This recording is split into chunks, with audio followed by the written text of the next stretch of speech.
By close of business yesterday, Pennsylvania voters requested nearly 900,000 mail-in and absentee ballots. Approximately 70% of those ballots were returned. Counties began pre-canvassing mail-in and absentee ballots at 7 a.m. and are currently tabulating those ballots and are uploading unofficial results to our election night reporting website as I stand here. As counties provide us with real-time updates, that information will be posted on our website at electionreturns.pa.gov. It may take a few days for unofficial returns to be completed. Remember, results are unofficial until they are certified by the county boards and the Department of State, which will occur in 3 weeks. Please continue to watch for updates on our website. The election today was successful with minimal issues. Throughout the day, our team fielded 1,200 calls to our voter hotline, including reports of polls opening late, precincts running low on ballots, electioneering too close to the polling place, and potential voter intimidation, which was promptly referred to relevant law enforcement authorities. 3 counties, Berks, Lancaster, and Allegheny, reported the following issues. This morning in Berks County, officials and poll workers discovered a programming error with the new electronic poll books deployed across the county. Some polls opened late, and as a result, the department received reports that there were lines at approximately 24 polling locations. The electronic poll books were removed from service, and precincts began working from paper books, which are sent to all polling places as a backup. This afternoon, the Court of Common Pleas ordered Berks County polling places to remain open for an additional hour. Polls in Berks County closed at 9 p.m. and voters in line by then are entitled to vote. This morning in Lancaster County, when election officials began pre-canvassing mail ballots, they discovered that an estimated 22,000 mail ballots printed by the vendor contained an incorrect code that could not be read by the scanner. To address this, the department recommends the best practice of assigning 2-person teams to hand mark new ballots. One will read out the markings from the original ballot. The second party will mark the ballot. There is also an observer who watches the process to make sure that the remarked ballot is accurate. Those ballots are scanned by the optical scan machine owned by the county. In Allegheny County, some polling places ran low on ballots. The county delivered ballots to those precincts and voting continued uninterrupted. In every instance, identified issues were escalated to the appropriate entity for investigation and swift resolution. Overall, I'd like to say thank you again to county elections directors and poll workers for a job well done today. I'd also like to thank the millions of Pennsylvania voters who exercised their fundamental right to vote this primary. You contributed to democracy and you should be proud.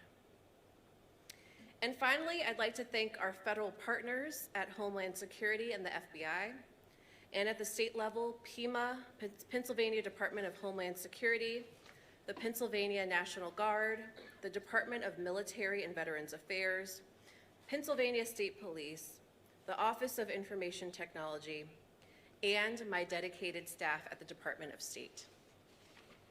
And now I'd like to take your questions. In terms of the Lancaster County issue with the vendor, that was a county that also had issues. They had to fire their vendor from last year's election. Is that the only, it's probably not the only county that's using that vendor, I would assume. Can you tell me what other counties are using them, and what is your response to the error from this morning? You know, there are a few counties around the Commonwealth that do use that vendor, but this situation was unique to Lancaster County. So we are working closely with the county to make sure that those 22,000 ballots are processed and that this doesn't happen again for the November general election. And the county commissioners basically blame Act 77 that said, they said this problem has never happened before. Is it a problem with Act 77, or what processes need to be put in place to make sure that this doesn't happen again in Lancaster or in other counties moving forward to the general election in the fall? You know, this is not a problem with Act 77. You know, Act 77 implemented mail-in voting for over 8 million voters in Pennsylvania. And Pennsylvania voters love mail-in voting. They've embraced it. You know, we've seen over 4.7 million Pennsylvanians use vote by mail. You know, this is an isolated incident, so it's unfair to blame this incident on Act 77. Yes. Secretary, you mentioned voter intimidation. How many instances of that occurred? And can you characterize the types of intimidation? And how many times were police called? Sure, I don't have those exact numbers. I can follow up with you, but just high level, we saw a few isolated incidents around the Commonwealth, Mifflin County, Philadelphia, Bucks County, Allegheny County. It varied, but the police and law enforcement were informed right away, and those situations were addressed. And about Allegheny County, do you have a handle on this issue of how many voters were turned away, how often that happened, and that can't be the right way to handle that, right? We did receive one report that voters were turned away at a polling place because there were low ballots there, but we know that that was addressed. More ballots were delivered to the county and to the precincts. So I believe those voters were also contacted. Do you know how many? I don't know how many, not off the top of my And head. this is in Allegheny County, do you know where? My team will have to follow up with you with that. What outlet are you from again? Oh, I'm Mark Sculpora with AP. Oh, with AP, okay. Yeah. We'll follow up with you. And what other issues came to your attention, were serious enough to be reported to the state? Anything else? Any other? Or is that the sum total of the problems and incidents? I mean, we received 1,200 calls, so we saw some of the routine issues that you see in every election: polls opening late, power outages, issues around identification questions. But it was pretty much the routine calls that we have in every election, outside of the Berks and Lancaster situations. And do you have a handle on how long it's going to take Lancaster to deal with this by hand? Well, they have to count 22,000 ballots, so I anticipate days. But we will definitely follow up with the county tomorrow and get a better handle on how many staff they have that are addressing this. Secretary, we have time for one more question. Is that something you can devote resources to, or is it just your monitoring? In other words, is there any role for the state to step in and give them manpower or anything like that? We do the best to support the county, so the first thing we need to do is see what their needs are and see how we can support them. But as I mentioned, we do have guidance and best practices that we've outlined as far as how to make sure that these ballots get counted, because every voter needs to have their ballot counted and their voice heard. Thank you all. Thank you. Thank you.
Live from the ABC 27 Digital Now Center, this is your local election headquarters.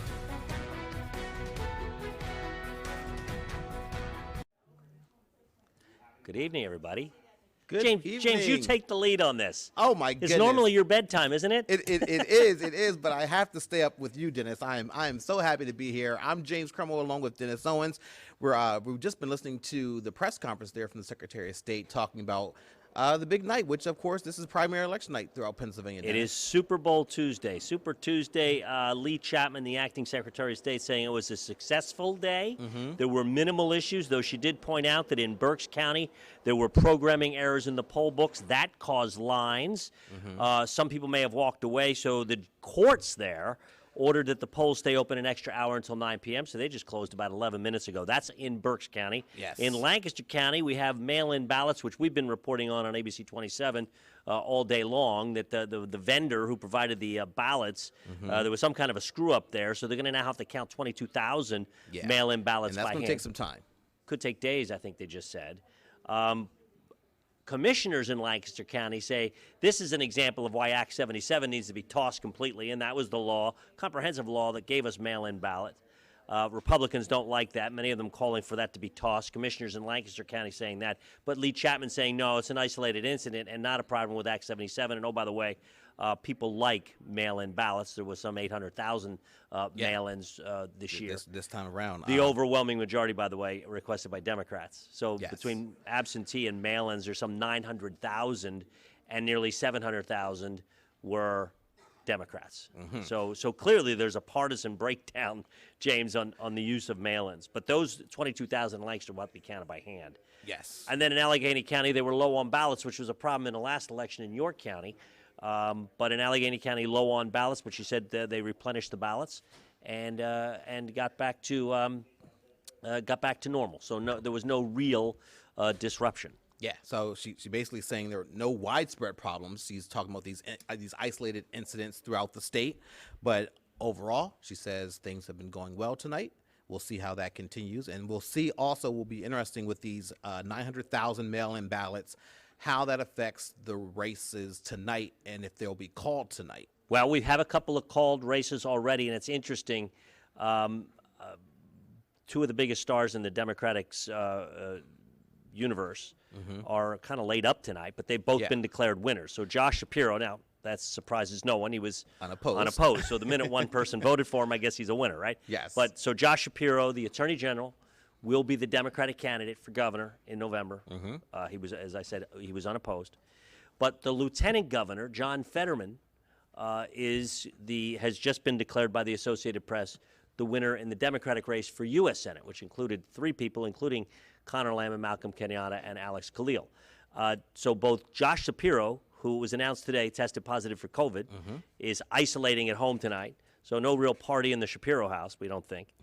And John Fetterman, just this afternoon, between 3 and 6, had a pacemaker put in. He had a stroke on Friday. He's in Lancaster General Hospital and had this procedure, a couple-hour procedure. By the way, right now your lieutenant governor is Jake Corman, which is an interesting story because Jake Corman ran for governor, pulled out of that race. He will not be governor, but tonight he's the lieutenant governor. Yeah. And he's a Republican Senate pro tem, Senate President pro tem. So he is your lieutenant governor. But John Fetterman has won the Democratic primary for U.S. Senate. It's very interesting that you point that out because we just got done talking about mail-in ballots, and your point was that they're mostly Democratic.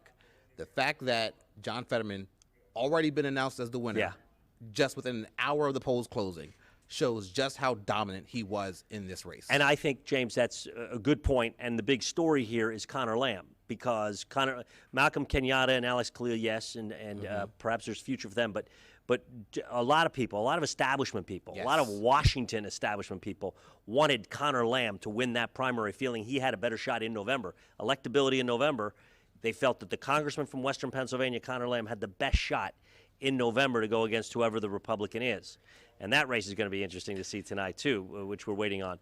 But to your point, it is kind of surprising that the lieutenant governor wins so handily that they're declaring it less than an hour after the polls, or just about an hour after the polls closed, that it was that dominant of a win for him. Yeah, and as you mentioned, this seems like a trend where the party's establishment, they back someone and they want someone to go in November, and the people are saying, no, we will pick who we want to go in November. And the beauty of this thing that founded in Philadelphia way back in the 1700s is the people get to choose, right? That's Yeah. the thing in a democracy.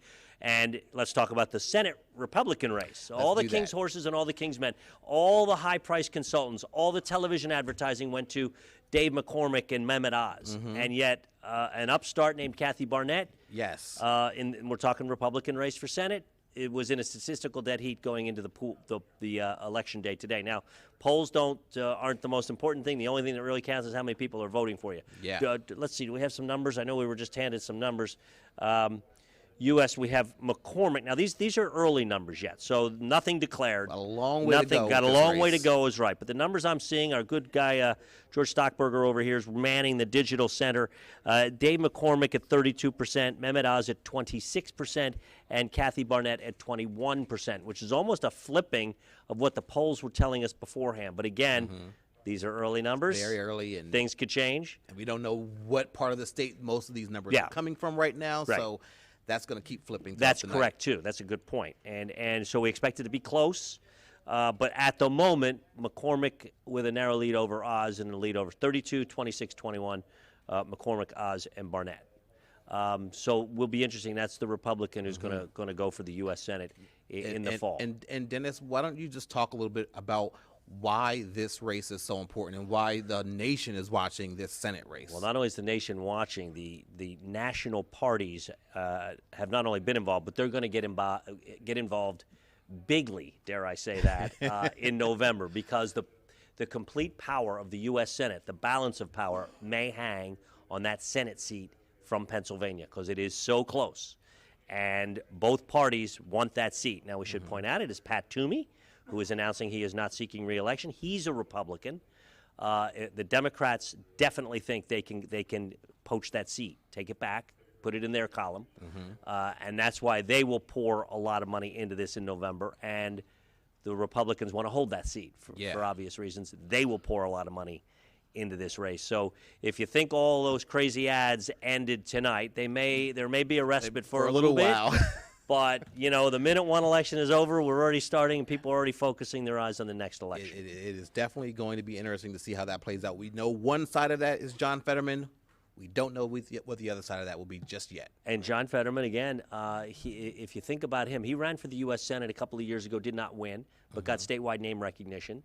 Then he ran against Mike Stack, and quite unusually in Pennsylvania, defeated a sitting lieutenant governor, and he became the lieutenant governor, and he is the lieutenant governor for the past 4 years.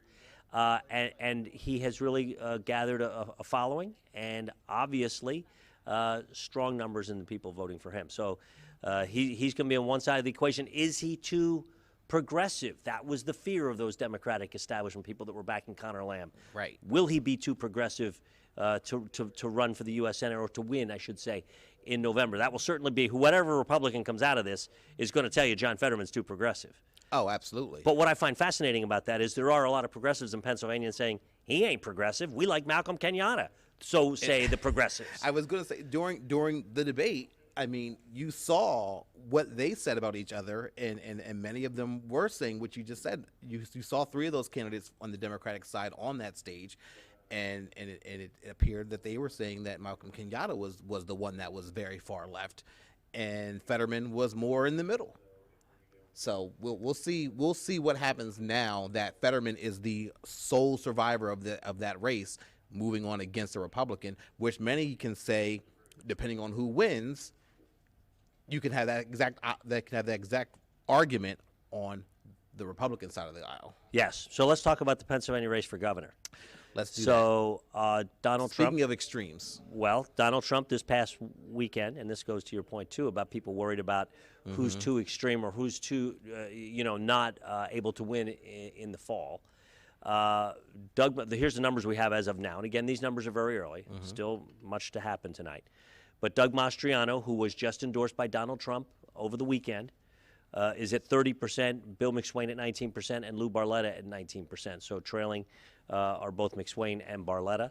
It was a 9-person race this time last week. It's dropped to a 7-person race by the time we went to Election Day today, because Jake Corman, who's now your lieutenant governor, and Melissa Hart both dropped out and said, hey, we want you to give our votes to Lou Barletta, which is interesting because, in my opinion, that's one of the drawbacks of mail-in ballots. So if you filled out a mail-in ballot and sent it in 10 days ago, and you may have picked Jay Corman or Melissa Hart, and then several days later they say, hey, don't vote for me, vote for somebody else. Well, it's too late. Your vote has been cast. Right. And you never know. Of course, John Fetterman had some health issues. You never know.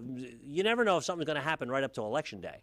So that's the one advantage. Maybe you do a mail-in and just put it in a drop box. You could always do that, or turn it into your county headquarters on Election Day. That's one way to protect that. But for all the people that voted a long time ago, you know, you're at the whims of what could happen in the last several days before an election. But let's get back to Doug Mastriano.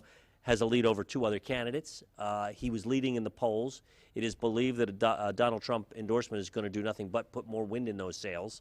And Mastriano is the heavy favorite, I would say, at this point, even as we're looking for some at some early numbers that are not official or final. But you know, you have to figure Doug Mastriano is going to go ahead perhaps and win. And if that happens, there's a lot of Republicans, the establishment Republicans, Right. many of which got out of the race and said, hey, endorse Lou Barletta, because Doug Mastriano is just too extreme, they say, to win in the fall against Josh Shapiro. Something very interesting in this race with Doug Mastriano. It seems like he has a lot of support of people who will be going to vote just to vote for him. He has endorsed Kathy Barnett, which is the Senate candidate that we have been just talking about. Yeah. If Doug Mastriano wins, it will be interesting to see if that boosts Kathy Barnett tonight. Well, let's be honest. I have a feeling that the endorsement of Doug Mastriano boosted Kathy Barnett regardless of how she does tonight, because 2 weeks ago, most Republicans had never heard of Kathy Barnett. Right. And all of these people, not all these people, Mehmet Oz and Dave McCormick, who spent $40 to $50 million on advertising, could not pull away from Kathy Barnett, who spent about 50 cents. So it's amazing how she was able to get her message out, and I think a lot of that catching up to those two has to do with that Mastriano endorsement. But the question is, how much? There's a lot of Republican establishment people that think Doug Mastriano and Kathy Barnett have a floor and a ceiling. Yeah. That is, they're not going to do worse than 22, 23, 24%, maybe 25, maybe 26. We're seeing Mastriano in the 30s. Let's say it's 30. Yeah. But that they won't do better than 40 in a general election. Right. Right. So it's called a floor and a ceiling. 30% might win you the 7-way primary, which is really a 9-way primary, because there are votes for all 9 of them, even though 2 pulled out. They're they're still getting votes. So 30% might win you a 9-way primary, but 40% does not win you a head-to-head against Josh two-way Shapiro. race. It does not win you a head-to-head against Josh Shapiro, and that's the fear. And there's some in the Republican Party fearing it's going to be so bad that you might lose the Senate in the governor's race. I'm talking about. It might be so bad that it turns people off. They don't show up at their polls. You lose the Senate race, and you lose some down ballot races Republicans do as well. That's the fear of the Republican establishment. But to your earlier point, the people get to decide, not insiders and not establishment types. And it appears the people, well, it's still too early. But Doug Mastriano does have the lead, and he does have the endorsement of Donald Trump. He does have that. Another interesting point about the Donald Trump effect, because I know a lot of people across the country are watching that, and they have a Correct. scorecard of who Donald Trump has endorsed and who has won because of that. And so far, he has a pretty winning record when it comes to that. It does, but he endorsed Mehmet Oz, and at the Yes. moment, Mehmet Oz is not leading. And that was I was getting to. He endorsed Mastriano, who appears to be winning so far right now. Also endorsed Dr. Oz, right now not winning, but again, very early. But we will see if that helps boost him up. Well, and there's a lot of people saying that he chose to endorse Mastriano, suspecting that Mastriano was well on his way to a win. He can read polls as well as anybody else can. And he did that to hedge his bet because he was suspecting Mehmet Oz would not cruise to victory like so many of the other candidates that Donald Trump has endorsed. That's a good point, because he only just endorsed Mastriano over the weekend. In talking to people, despite the Donald Trump endorsement, and you saw it almost immediately with both Kathy Barnett, Dave McCormick, and Carla Sands all basically said the same thing. We really like Donald Trump. He just got this one wrong. And the fact of the matter is, Mehmet Oz is from New Jersey. He's not from Pennsylvania. He can say what he wants. He's not from Pennsylvania. He's from New Jersey. And he saw an open seat in Pennsylvania, came over here, he has a lot of money, is trying to win it. There's many people I've spoken to in the Republican Party that don't like that. They also don't think he's a true conservative. They look at many things he said. He was Dr. Oz on TV. Yeah. He's got a long track record of dealing with a lot of issues. And in conservatives' view, true conservatives' view, he's on the wrong side of those issues, and he's on TV saying he's on the wrong side of those issues. And so when you have those 30-second ads and you can pull 4 little snippets of something he said on a 20-year television career, Yeah. you can cherry pick. That resonated. And the conservatives, the true conservatives, never embraced Mehmet Oz. Yeah, I will say that does sound very familiar. We heard that story before with Donald Trump Correct. when he ran and he won. So we'll see if that argument still stands with Dr. Oz. Now, we just got an update. Let me give you an update, Ken. Okay. I'll tell you what, you read the update. That's with 25% in, and there's the latest numbers. What do we got here? All right, so we can tell you now. So this is very interesting. This is actually changing. So in the Senate race that we've been talking about, we now have McCormick at 31%, Oz at 28%, and Barnett at 23%. So you have. And again, it's McCormick still and Oz early. That's just a there. quarter This of is the a votes. Quarter of the votes are in. You and I are And going to it's say just that a 3 lot. It's early. It's a 3-point difference between Yeah. McCormick and Oz. Very, very close. Over on the governor's side there, we have Mastriano, a bigger lead now. He has 40%. Barletta, 22.5%. McSwain, 15.4%. So Mastriano's lead is increasing. And when it comes to Republicans, I don't think we're going to have to wait days to count their mail-ins because the number of mail-ins they're doing is not very high. Exactly. So they're not really participating in that for the most part. But very early still in that Senate race, and that is what it will be the most fascinating to see who pulls this out, Dennis. And I should also add, we may not know who wins this race if it is very close because they may want recounts. Right. We do want to point out that if it's within 0.5%, there's an automatic recount triggered. So if there's 2 vote getters that are within 0.5%, automatically, we do a recount, and that would start no later than June 1st. Okay. We are told. But we right now it is still very, very close. It is very close. I do want to say not so close, unfortunately, and perhaps one of the more important numbers I'm going to give you is the Padres lead the Phillies 3-0, and I believe it's in the 8th inning. So I'm sad to report that. We multitask around here. Yes, we do. All right, we appreciate that update as well, Dennis.